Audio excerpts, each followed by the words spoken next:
ہم نہ خود اس طرح کے مسلمان بنے ہیں کہ جس طرح مسلمان ہوتا ہے، اور نہ ہی ہم نے اپنی اولاد کو اس طرح کا مسلمان بنانے کی کوشش کی ہے کہ جس طرح مسلمان کا کردار ہوتا ہے۔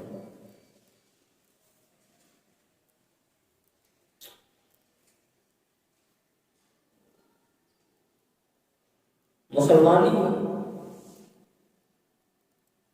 صرف کلمہ پڑھ لینے کا نام نہیں ہے۔ کلمہ پڑھ لینے سے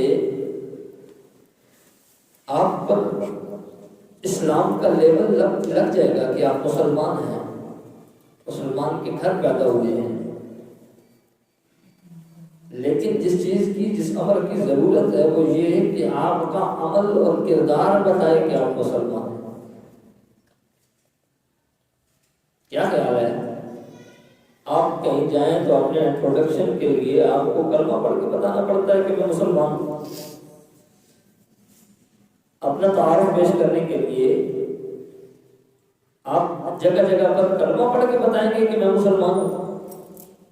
نہیں، ہر جگہ پر کلمہ پڑھ کے نہیں بتایا جاتا کہ میں مسلمان ہوں۔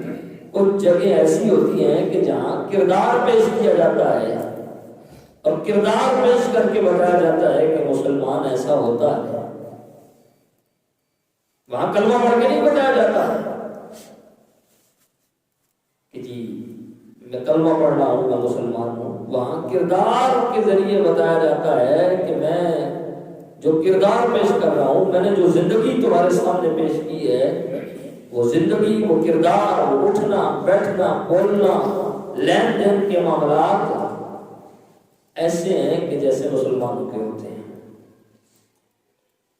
حضور علیہ الصلوۃ والسلام نے تو 40 سال کے بعد جب قرآن نازل ہوا، تبلیغ کا آغاز ہوا، پھر لوگوں کو کلمہ پڑھنے کے لیے کہا، لوگوں نے پھر کلمہ پڑھا اور پھر کلمہ پڑھ کے مسلمان ہوئے۔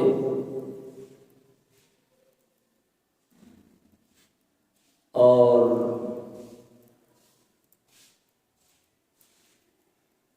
جب انہوں نے حضور علیہ الصلوۃ والسلام کو کہا کہ تو نبوت کا دعویٰ کرتا ہے، تو تیرے نبی ہونے کی، تیرے سچا ہونے کی اور تیرے دین کے برحق ہونے کی دلیل کیا ہے کہ جس دین کی تو تبلیغ کر رہا ہے، جس دین کی طرف تو ہمیں بلاتا ہے، ہم کیسے مان لیں کہ وہ دین سچا ہے؟ ایک طرف تو ایک خدا کی طرف بلاتا ہے، ہم 360 کو چھوڑ کر تیرے ایک خدا کی طرف کیسے آئیں؟ ہمیں کیسے پتا چلے کہ یہ ایک ٹھیک ہے 360 غلط ہے؟ ہم کیسے مان لیں کہ ہماری جدی پشتی باپ دادے سارے اس کے آگے سر جھکاتے چلے آ رہے ہیں، اور تو کہتا ہے ان کو چھوڑ کر اس بار اللہ شریف کے سامنے سر جھکاؤ؟ تو ہم تیری بات کو کس طرح مان لیں؟ تو حضور نے اس وقت یہ نہیں فرمایا کہ میں نوافل پڑھتا ہوں، دیکھو میری بات مان لو، میں نے یہ کام کیا میری بات مان لو، میں نے ایسا کیا، میرا خاندان بڑا اچھا ہے میری بات مان لو۔ حضور نے یہ نہیں کہا، حالانکہ خاندان بھی اچھا تھا، حالانکہ رب کی عبادات بھی کیا کرتے تھے، لیکن حضور نے فرمایا لقد لبثت فیکم عمرا، میں نے تمہارے اندر زندگی گزاری ہے، میں زندگی کے 40 سال تمہارے اندر گزار چکا ہوں، بتاؤ نا میری زندگی میں کوئی ایک لمحہ تم نے ایسا دیکھا ہے کہ جس پر تم انگلی اٹھا سکو؟ تو جب حضور نے یہ بات کی تو مکہ کے کافر بھی پکار اٹھے کہ اے محمد، اختلافات اپنی جگہ پر، دشمنیاں اور بغض و عناد اپنی جگہ پر، لیکن تو نے زندگی کے جو 40 سال ہمارے اندر گزارے ہیں، تیری زندگی کا ایک لمحہ بھی ایسا نہیں ہے کہ جس پر انگلی اٹھائی جا سکے۔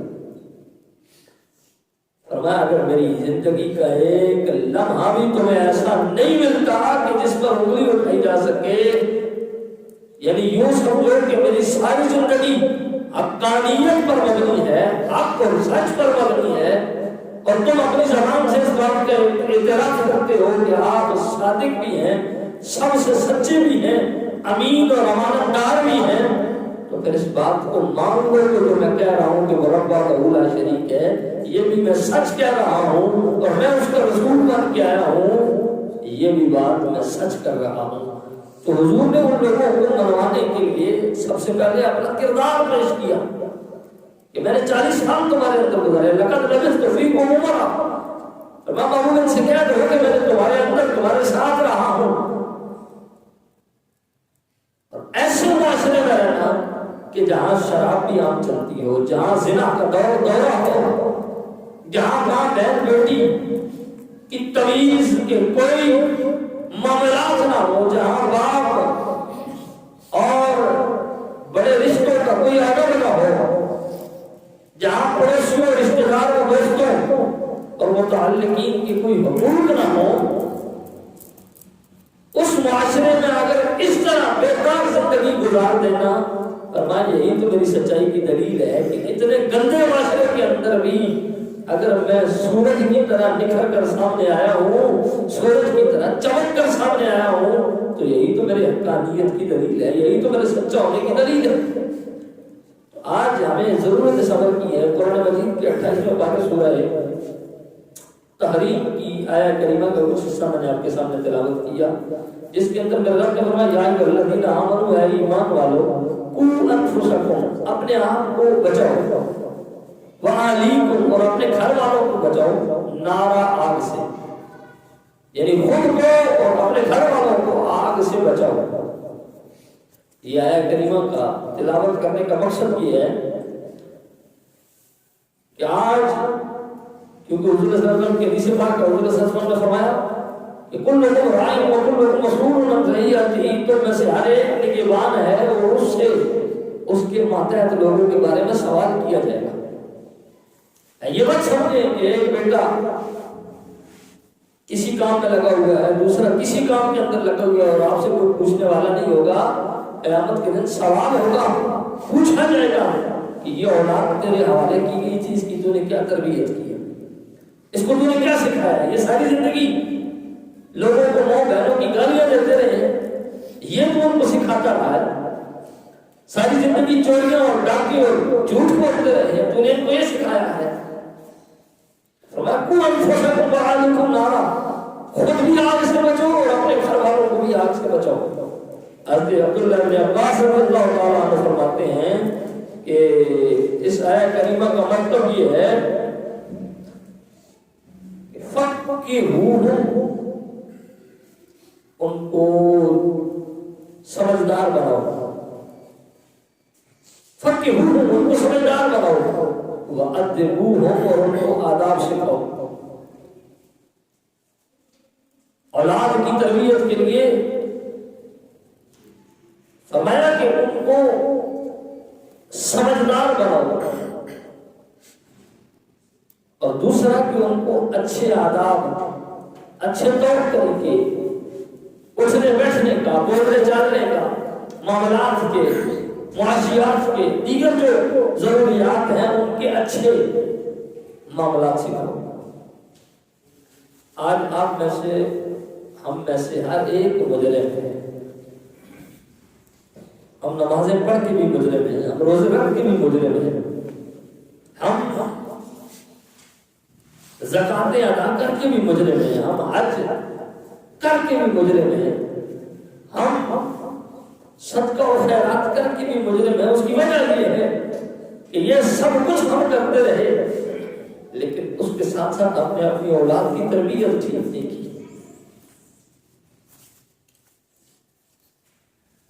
اور یہ آج ہمیں ہر ایک کو یہ تو پتا ہے کہ جی والد کا یہ حق ہے، والدہ کا یہ حق ہے. یہ سارے والدین کے حق نہیں ہیں، کچھ اولاد کے بھی حقوق ہیں. جس طرح والد کا اولاد پر حق ہے، اسی طرح اولاد کے بھی والدین پر حق ہے. صرف والدین کے اولاد پر حق نہیں ہے، اس کے تو حق ہیں. وہ بیٹا ادب کرے، ان کے ساتھ اچھے معاملات کرے، اس میں سلوک کرے، ان کے رہن سہنے کا خیال کرے، ان کی جتنی ضروریات ہیں ان کا خیال کرے. یہ اولاد کی ذمہ داریاں ہیں، لیکن صرف اولاد کی ذمہ داریاں نہیں ہیں، کچھ والدین کی بھی ذمہ داریاں ہیں اور کچھ والدین کے بھی معاملات ہیں. حضرت سیدہ عائشہ صدیقہ رضی اللہ تعالیٰ عنہ فرماتی ہیں میرے کریم نبی صلی اللہ علیہ وآلہ وسلم نے فرمایا کہ حق الولد علی والدہ، حضور صلی اللہ علیہ وسلم نے فرمایا کہ بیٹے کا اپنے والد پر یہ حق ہے. یہ حضور کی حدیث پاک ہے، یہ کسی عام بندے کی بات نہیں. فرمایا حق الوالد علی والدہ، کہ والد اولاد کا، بیٹے کا والد پر حق ہے. کیا؟ پہلا حق یہ ہے بیٹے کا اپنے والد پر کہ ان یحسن اسمہ، کہ جب بیٹا پیدا ہو تو والد کو چاہیے کہ وہ اس کا نام اچھا رکھے. ان یحسن اسمہ، کہ وہ اس کا نام اچھا رکھے. ویحسن مرضعہ، اس کے لیے اچھی دائیا کا انتخاب کرے. عرب کا یہ رواج تھا کہ وہ جب بچے پیدا ہوتے تو ان کو دودھ دہی پلاتی تھی. تو فرمایا کہ دودھ پلانے والی عورت اچھی ہونی چاہیے بچے کو، کیونکہ اس کے دودھ کا اثر بچے پر پڑے گا. کیونکہ اس دور میں دائیاں ہوتی تھی دودھ پلانے کے لیے، تو کہا کہ وہ اچھی ہونی چاہیے. لیکن آج کل چونکہ دائیاں نہیں، مائیں خود دودھ پلاتی ہیں بچوں کو، تو لہذا یہ بات اب اس طرف لوٹ آئے گی کہ والد کو چاہیے کہ بچے کے لیے اس کی ماں کا انتخاب بھی اچھا کرے. اور تیسری چیز فرمایا وَيُحْسِنَ أَدَبَهُ، اور اس کو چاہیے کہ وہ اپنے بیٹے کو اچھا ادب سکھائے. تین چیزیں، جب وہ پیدا ہو تو اس کا نام اچھا رکھے، جب بچے کو دودھ پلانے کی بات ہو تو اچھی عورت کا انتخاب کرے اس کے دودھ پلانے کے لیے. اور وَيُحْسِنَ أَدَبَهُ، اور اس کو چاہیے کہ اس کو جب ادب سکھانے کی بات ہے تو اچھے طریقے سے ادب سکھائے، اچھے آداب سکھائے، بول چال کا طریقہ اچھا سکھائے، اٹھنے بیٹھنے کا طریقہ اچھا سکھائے، کھانے کے معاملات ہیں تو کھانے کا طریقہ اچھا سکھائے. حضرت سیدنا فاروق اعظم رضی اللہ تعالیٰ عنہ، آپ کے پاس ایک بندہ آ گیا، آ کر کہنے لگا حضور میں نے آپ کو ایک شکایت کرنی ہے. حضرت فاروق اعظم نے فرمایا بتاؤ کیا بات ہے، کیا شکایت ہے تمہاری؟ تو وہ آ کر کہنے لگا کہ جی میرا بیٹا میری بات نہیں سنتا، میرا بیٹا نافرمان ہے، اس کو جو کام کہتا ہوں وہ اس کا الٹ کرتا ہے، میری بات مانتا نہیں ہے. آپ نے فرمایا پوچھ لیتے ہیں، عمر کا دور حکومت ہے اور بیٹا باپ کی بات نہ سنے. بلا لیا بیٹے کو، بیٹے کو بلا کر فرمایا کہ تو اپنے والدین کی نافرمانی کیوں کرتا ہے، بات کیوں نہیں مانتا، تیرے والد کا تجھ پر حق ہے. حضرت فاروق نے فرمایا، وہ بیٹا کہنے لگا، سمجھدار تھا، عقل مند تھا، شعور والا تھا، کہنے لگا کہ کیا صرف میرے والد کا مجھ پر حق ہے یا میرا بھی تو اس پر حق ہے؟ تو حضرت فاروق نے فرمایا تیرے والد کا تجھ پر بھی حق ہے، تیری والدہ کا تجھ پر بھی حق ہے، اور صرف یہ نہیں تیرا بھی ان پر کوئی حق ہے. تو وہ کہنے لگا حضور آپ مجھے پہلے یہ بتا دیں، چونکہ حضرت فاروق اعظم کے حوالے سے آتا ہے کہ آپ ادب کے معاملے میں بڑے سخت تھے، لیکن اس کا یہ مطلب نہیں تھا کہ ایک بندہ کوئی آ کے شکایت کرتا تھا تو دوسرے کی بات ہی نہیں سنتے تھے. نہیں، پہلے دونوں کی بات سنتے تھے، فریقین کی بات سن کر پھر فیصلہ صادر فرماتے تھے. آپ نے فرمایا اچھا تو بتا دو کیا کہنا چاہتا ہے. فرمایا کہ اگر تو صرف والدین کے حقوق ہیں تو پھر تو ٹھیک ہے، آپ جو مجھے سزا دیں، میں چونکہ مجرم ہوں، لیکن اگر میرے بھی کچھ حقوق ہیں والدین پر تو پھر میری بات بھی سن لے. تو حضرت سیدنا فاروق اعظم نے فرمایا تو بتا تو کیا کہنا چاہتا ہے. وہ کہنے لگا کہ جناب آپ مجھے یہ بتائیں والدین پر میرے کیا حقوق ہیں. تو حضرت سیدنا فاروق اعظم نے فرمایا حدیث رسول کی جو یہ میں نے ابھی پڑھی ہے اسی کی روشنی میں سیدنا فاروق اعظم نے فرمایا کہ والدین پر جو اولاد کے حق ہیں، پہلا حق یہ ہے کہ والد کو چاہیے کہ جس عورت سے نکاح کر رہا ہے وہ اچھی اور باکردار ہو.